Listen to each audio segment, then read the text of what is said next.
अस्सलामुअलैकुम नहमदुहु नसल्ली अला रसूलिहिल करीम। एजुकेशंस के इम्प्रूवमेंट के सिलसिले में जो हमारी बात चल रही है उसी को थोड़ा सा हम आगे बढ़ाएंगे।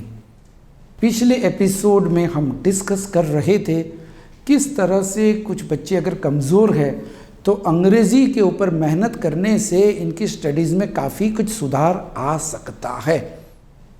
तो यहाँ से हम बात आगे बढ़ाते हैं और हम देखते हैं कि क्या टीचरों की भी अंग्रेज़ी के ऊपर मेहनत होनी चाहिए कि नहीं।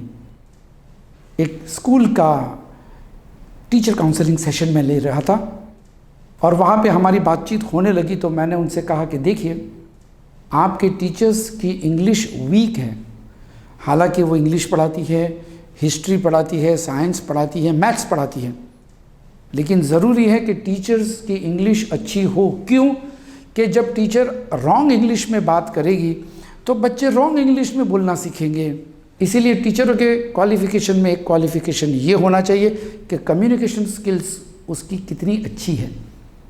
तो मैंने कुछ टीचरों से कहा कि देखिए, मैं आपको कुछ एक्सरसाइज देता हूँ, वही जो स्टोरीज़ पढ़ना सुनना, और मैं 2-3 महीने के बाद जब आपका दूसरा सेशन लूँगा तो आई विल सी आप में से किनका इम्प्रूवमेंट हुआ है। 3 महीने के बाद जब फिर इनका ट्रेनिंग सेशन हुआ तो एक टीचर की अंग्रेज़ी बहुत ही उम्दा हो चुकी थी। हालांकि वो स्कूल एक छोटे से गांव में थी, बहुत ही छोटा सा गांव था, लेकिन वहाँ पे एक लड़की ने इंटरनेट पे मेहनत करके उसकी अपनी अंग्रेज़ी को बहुत उम्दा बना दिया। टीचिंग स्किल्स उसके अच्छे हो गए और मैंने गुजारिश की, रेकमेंड किया मैनेजमेंट को कि इसकी सैलरी डबल हो जानी चाहिए, क्योंकि उसने मेहनत की अपने ऊपर। जब टीचर अपने ऊपर मेहनत करती है या करता है तो नतीजा स्टूडेंट्स के परफॉर्मेंस में आता है। इसीलिए जब हमारे यहाँ एक बच्चा फेल हो गया, बहुत फ्रस्ट्रेटेड था, हर आदमी आकर उसको डांटता है, फेल हो गया, कुछ काम का नहीं है, यूजलेस है, ये है वो है, यानी एक ढीठ सा बच्चा हो गया था। एक दिन फेल हो गया, फिर से 6 महीने के बाद तो आगे कहते हैं कि भाई मैं अकेला थोड़ी फेल हुआ हूँ, मेरी टीचर भी फेल हुई, मेरा एजुकेशन सिस्टम भी फेल हुआ और मेरे माँ बाप भी फेल हुए। मैंने पूछा क्यों ऐसा? बोला निसार सर, मैं फेल क्यों हुआ? टीचर क्यों नहीं पढ़ाई मुझे बराबर, मेरे माँ बाप ने क्यों तवज्जो नहीं दिया, मुझे समझ में नहीं आता टीचर क्या बोलती है। अब देखो, बच्चा इंग्लिश मीडियम में है लेकिन उसका बैकग्राउंड उर्दू मीडियम का था, हो सकता है मराठी मीडियम का बच्चा हो सकता है हिंदी मीडियम का बच्चा हो। टीचर की अपनी कम्युनिकेशन स्किल्स बेहतरीन होनी चाहिए। टीचर जब अपने ऊपर मेहनत करती है तो नतीजे स्टूडेंट्स में आते हैं। आमतौर पे जो मैथ्स टीचर होते हैं वो सोचते हैं कि भाई हमको मैथ्स बहुत अच्छा आता है, काफ़ी हो गया। कुछ टीचर साइंस की बहुत उम्दा होती है लेकिन सोचती है कि ये काफ़ी हो गया। काफ़ी नहीं है। आपका नॉलेज एक चीज़ है और उस नॉलेज को आपके जहन से निकाल कर किसी और के जहन में बिठाना, ट्रांसफ़र करना, ये दूसरी चीज़ है।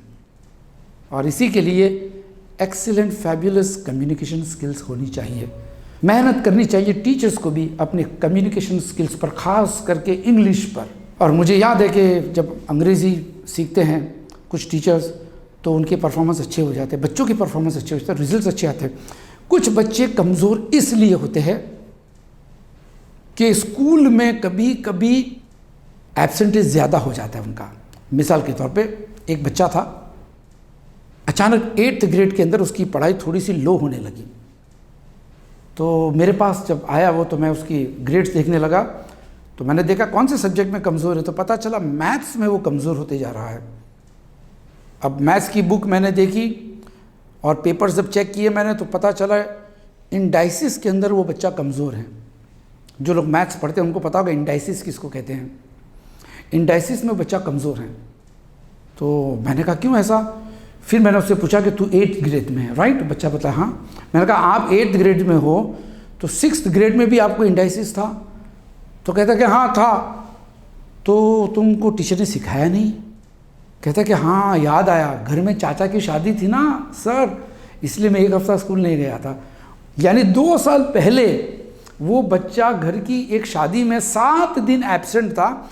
इंडाइसिस जैसा एक नया चैप्टर शुरू होता है। देखिए, इंग्लिश पिकअप कर सकता है, छूट गया हो तो, लेकिन इंडाइसिस जैसा सब्जेक्ट जिसका फाउंडेशन इंडाइसिस किसको बोलते हैं, उसी चैप्टर को बच्चे ने मिस कर दिया।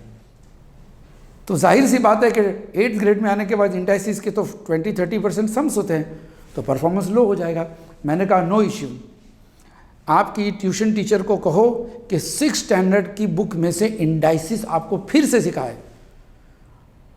और फिर देखो 1 हफ्ते के बाद, 1 महीने के बाद बच्चे का फ़ोन आता है, सर अब समझ में आ गया, परफॉर्मेंस अच्छा हो रहा है मेरा। देखिए, तो क्या होता है रूट्स में जाने का। जब आपको लगे आपका बच्चा कमज़ोर है तो आपको पता होना चाहिए कि बच्चा कमज़ोर क्यों है। कोशिश करनी चाहिए पता लगाने की। एक बच्चा क्लास में काफ़ी डल सा रहता था, यानी खिड़की के बाहर देखता रहे, घड़ियाँ देखते रहे कब स्कूल ख़त्म हो जाए, यानी एकदम सा सुस्त रहता था। और इत्तेफाक से उस स्कूल में मैं कभी कभी जाया करता था, उस बच्चे को मैं अक्सर देखता था कि बच्चा सुस्त क्यों है।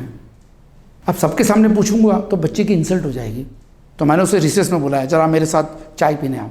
देखो बच्चों को है ना, you can not someone a child, अदालत की तरफ बुलाने से हे चलो आ जाओ मेरे दरबार में, जी नहीं।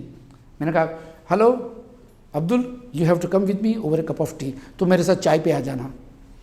तो वो बच्चा मेरे पास चाय पे आया, तो मैंने पूछा रात को कितने बजे सोते हो?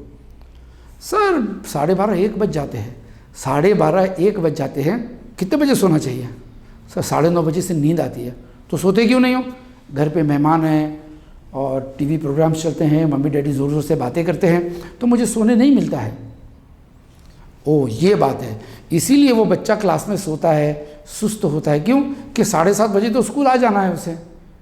तो जो बच्चा 12:30-1 बजे सोएगा, 6 बजे उठ के भागेगा तैयार होकर, तो जाहिर सी बात है कि स्कूल के अंदर वो नींद चुराने की कोशिश करेगा।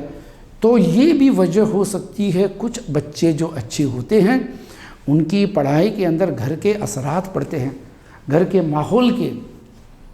घर का माहौल ऐसा था, बातचीत होती है, रात रात भर गप्पे मारे जाते हैं। बहुत सारे घरों के अंदर देखा जाता है, कभी क्रिकेट मैच हो रही है तो रात नाइट क्रिकेट हो रही है तो रात को 12-1 बजे तक मैचेस देखते हैं, और फुटबॉल मैचेस तो सारी रात को होती है, ज़ोर ज़ोर से बजता है। बच्चों को सोने नहीं मिलता, बच्चा भी आगे टीवी देखने लग जाता है।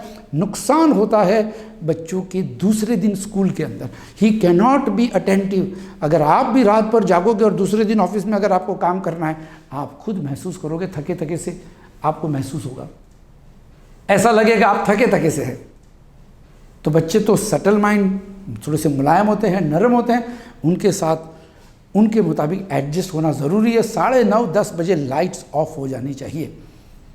थोड़ी सी कुर्बानी देनी पड़ती है माँ बाप को, क्योंकि हम सारी जिम्मेदारियाँ अगर स्कूलों के ऊपर छोड़ देंगे कि हमने बेहतरीन स्कूल में अपना बच्चा भेज दिया तो डॉक्टर बनकर ही निकलेगा, इंजीनियर बनकर ही निकलेगा। No no no, not at all. आपने बादाम बो दी, लेकिन पानी तो देना पड़ेगा, उसके साथ आपको पेड़ का ख्याल रखना पड़ेगा कि बकरी आकर पत्ते चबा ना जाए। सारी मेहनत के बाद वो पेड़ बड़ा होता है और फल देता है, तब तक आपको एक गार्डनर की तरह उस पेड़, उस पौधे का ख्याल रखना पड़ता है। उसी तरीके से बच्चों के लिए भी सहूलतें करनी चाहिए। मैं जब बोर्डिंग स्कूल में था, और मैं आम तौर पे यही एग्जांपल्स देता हूँ अपनी ज़िंदगी के, हमारे स्कूल में लाइब्रेरीज़ होती थी। तो दोपहर के वक्त मैं आधा घंटा वहाँ जाके सो जाया करता था सर रख के, उसके बाद में फ्रेश हो जाता था। और बोर्डिंग स्कूल में हमारा रूल था कि 9:30 बजे लाइट्स ऑफ हो जानी चाहिए, यानी किसी की भी आवाज़ नहीं आनी चाहिए। Everybody should be in the bed 9:30 बजे। और 5:30 बजे हम उठकर मैं नमाज़ पढ़ लिया करता था, और उसके बाद हम स्पोर्ट्स में जाते थे, फिर आके नहा धो के सीधा अपना नाश्ता करके स्कूल, क्योंकि हमको रात को सोने जल्दी मिल जाता था, तो 7-8 घंटे की नींद हमारी हो जाती थी। बच्चों को तो 7-8 घंटे की नींद चाहिए एक स्ट्रेच में, जो आम तौर पे हम नहीं दे पाते हैं। हमारे माहौल ऐसे, हमारे एंटरटेनमेंट ऐसी, हमारी ज़िंदगियाँ रोज़ाना 24 घंटे की ज़िंदगियाँ हमारी एंटरटेनमेंट ओरिएंटेड हो चुकी है। मौज मज़ा, एंटरटेनमेंट, फिल्में, गाने, ये वो, शादियाँ। आजकल तो हर हफ्ते एक आध शादी का इन्विटेशन आता है, और शादी से संडे को शादी से लौटते लौटते 1 बज जाते, और सवेरे बच्चा भागता है स्कूल में, क्या पढ़ेगा, क्या तवज्जो देगा। तो बच्चा ब्रिलियंट था, लेकिन उसका नतीजा अच्छा नहीं आने लगा। आप सोचने लगे कि स्कूल ख़राब होगी, टीचर्स अच्छी नहीं होगी, और या बच्चा कमज़ोर है, बच्चा तवज्जो नहीं देता है। आपको पता नहीं कि कहीं टाइम टेबल बच्चों का या आपका एडजस्ट करने में आप ही की कुछ गलती है। तो आपको ये भी देखना चाहिए कि बच्चों की पढ़ाई किस तरह से अच्छी की जाए। You have to make arrangement for your own child. ये सिलसिला यहाँ ख़त्म करते हैं। अगले एपिसोड में और दिलचस्प बातें लेकर आऊँगा, ताकि आपके बच्चों की एजुकेशन, आपके बच्चों का परफॉर्मेंस अच्छा हो। अस्सलाम वालेकुम व रहमतुल्लाहि व बरकातुहू।